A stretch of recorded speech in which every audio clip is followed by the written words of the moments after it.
Hello नमस्कार सभी साथियों का स्वागत। तो रीजनिंग की आज की क्लास का अपना टॉपिक रहेगा लॉजिकल वेन डायग्राम, यानी अपन इसको हिंदी में बोलते हैं आपके तार्किक वेन आरेख। क्या बोलते हैं भाई?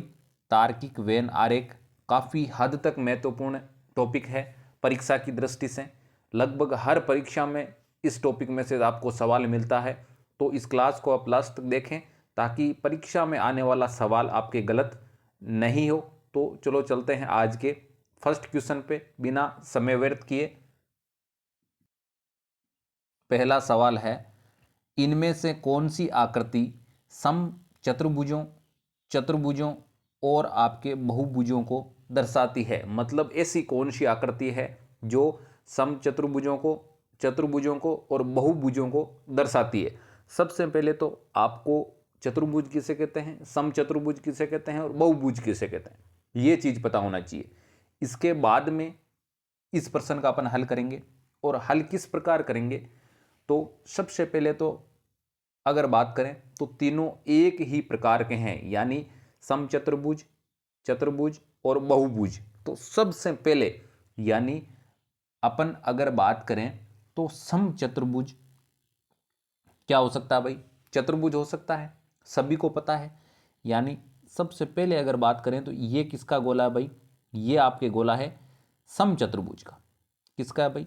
समचतुर्भुज का गोला है। यानी सभी समचतुर्भुज क्या हो सकते हैं भाई? चतुर्भुज हो सकते हैं।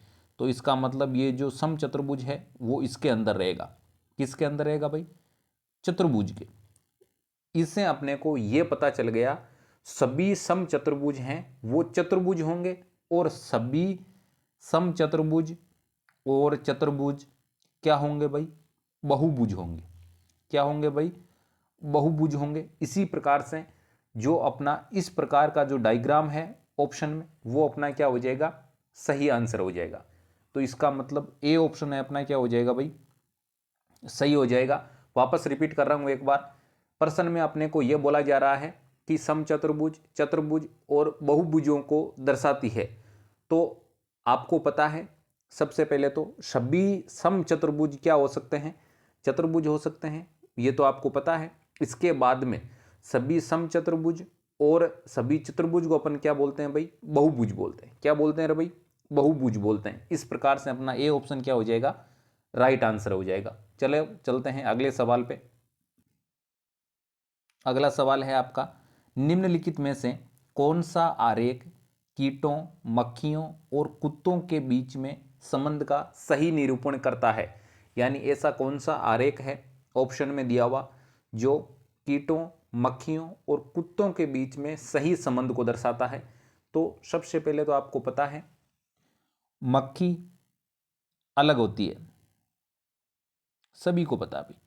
मक्खी अलग होती है और आपके कुत्ता अलग होता है। कुत्ता एक प्रकार से जानवर होता है। कुत्ता क्या होता है भाई? एक प्रकार से जानवर होता है। कुत्ता क्या होता है भाई? जानवर होता है। और जो अपने मक्खी क्या होती है भाई? वो होती है आपके कीट। मक्खी क्या होती है भाई? मक्खी होती है अपने कीट। तो इस प्रकार का जो अपने ऑप्शन में दे रखा है वह अपना क्या हो जाएगा? राइट आंसर हो जाएगा। कौन सा दे रखा है भाई? इस प्रकार का दे रखा है आपके बी ऑप्शन में। यानी जो मक्खी है वही क्या होती है? कीट होती है, लेकिन आपके जो कुत्ता होता है वो क्या होता है भाई? जानवर होता है। तो अपना बी ऑप्शन सही हो जाएगा। चलते हैं अगले सवाल पे। सवाल है आपका, निम्नलिखित वेन आरेखों में से कौन सा वर्ग, चतुर्भुज और ज्यामितीय आकृतियों के बीच में संबंध का सबसे अच्छा प्रतिनिधित्व करता है? यानी आपके ऐसा कौन सा ऑप्शन है जिसमें वर्ग, चतुर्भुज और ज्यामितीय आकृतियों के बीच में संबंध को स्थापित करते हैं?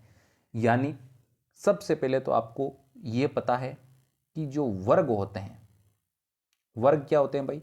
जिसकी सभी भुजाएं समान हो। क्या होते हैं भाई? जिसकी सभी भुजाएं समान हो क्या कहलाते हैं? वर्ग कहलाते हैं। जो अपना वर्ग है, जो सभी वर्ग है वो क्या हो सकते हैं भाई? चतुर्भुज हो सकते हैं। सभी को पता है चतुर्भुज चार भुजाओं से घिरी हुई होती है आकृति, जो वर्ग की होती है। जो सभी वर्ग हैं वो क्या हो सकते हैं भाई? चतुर्भुज हो सकते हैं। तो इसका मतलब सभी वर्ग हैं वो चतुर्भुज हो सकते हैं। और जो सभी वर्ग और चतुर्भुज आपस में क्या है भाई, आपस में क्या है भाई, ज्यामितीय आकृतियां। क्या भाई, ज्यामितीय आकृतियां। तो इस प्रकार का अगर किसी ऑप्शन में दे रखा है वो अपना क्या हो जाएगा, राइट आंसर हो जाएगा। यानी ए ऑप्शन अपना क्या हो जाएगा भाई, सही हो जाएगा। तो एक बार वापस रिपीट कर रहा हूं कि प्रश्न का आंसर अपने को किस प्रकार देना है। अपने को सबसे पहले तो यह देखना है वर्ग, चतुर्भुज और ज्यामितीय आकृतियों में संबंध किस प्रकार है। तो आपको पता है सभी चतुर्भुज हैं वो वर्ग नहीं हो सकते, लेकिन सभी वर्ग हैं वो क्या हो सकते हैं, चतुर्भुज हो सकते हैं। तो इसका मतलब ये आपके अंदर वाला गोला किसका आ गया भाई, वर्ग का आ गया। इसके बाद में जो सभी वर्ग हैं वो क्या हो सकते हैं, चतुर्भुज हो सकते हैं। तो इसका मतलब जो बार वाला गोला है वो किसका आ गया भाई, चतुर्भुज का आ गया। इसके बाद में अगर बात करें तो सभी वर्ग और चतुर्भुज क्या हो सकते हैं, ज्यामितीय आकृतियां हैं। क्या भाई, ज्यामितीय आकृतियां हैं। तो अपना ए ऑप्शन क्या हो जाएगा, राइट आंसर हो जाएगा। चलते हैं अगले सवाल की तरफ।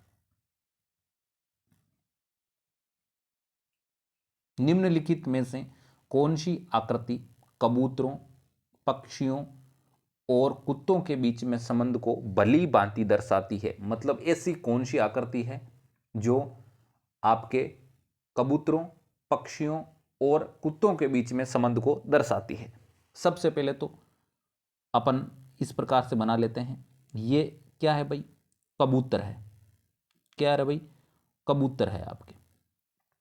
इसके बाद में आपको पता है जो कुत्ता होता है वो कबूतर से तो अलग होता है, सभी को पता है। तो अलग एक अपन ने बना दी कुत्ते की। इसके बाद में कबूतर क्या होते हैं, पक्षी होते हैं भाई। क्या होते हैं भाई, पक्षी होते हैं। कबूतर क्या होते हैं भाई, पक्षी होते हैं।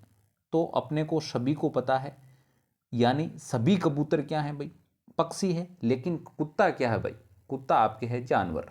क्या है भाई, जानवर है।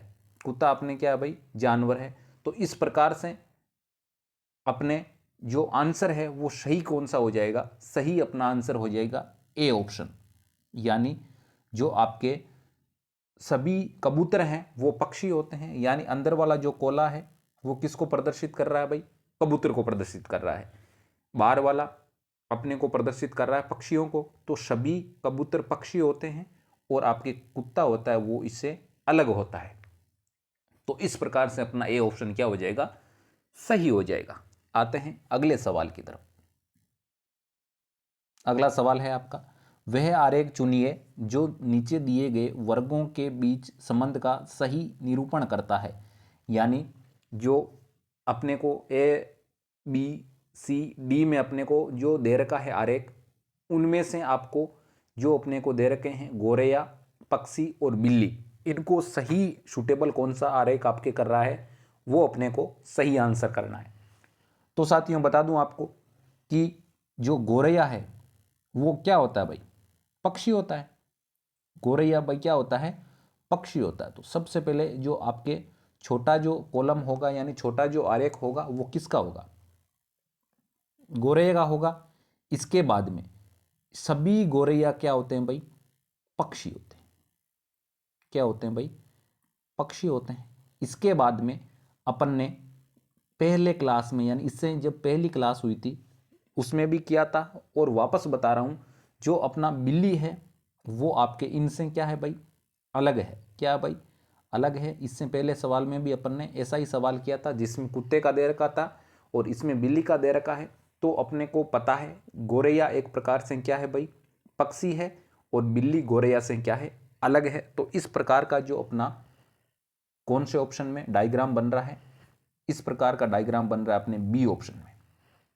किस ऑप्शन में भाई, बी ऑप्शन में इस प्रकार का डायग्राम बन रहा है। तो अपना बी ऑप्शन क्या हो जाएगा, राइट आंसर हो जाएगा। तो उम्मीद करता हूं सारे के सारे सवाल आपको समझ में आए होंगे। तो साथियों छोटी सी आपसे रिक्वेस्ट भी रहती है कि इस वीडियो को आप लाइक करें और इस चैनल को आप सब्सक्राइब कर लें, ताकि हमारी जो भी क्लास होती है उसका नोटिफिकेशन आपको सबसे पहले मिले और आप रेगुलर जुड़े रहिए चैनल के साथ। तो आगामी जो परीक्षा है, कॉम्पिटिटिव एग्जाम है कोई भी, उसमें आपके मैथ्स और रीजनिंग से संबंधित एक भी सवाल गलत नहीं होगा। तो दीजिए आज के लिए इजाज़त, मिलते हैं जल्द ही नेक्स्ट क्लास में।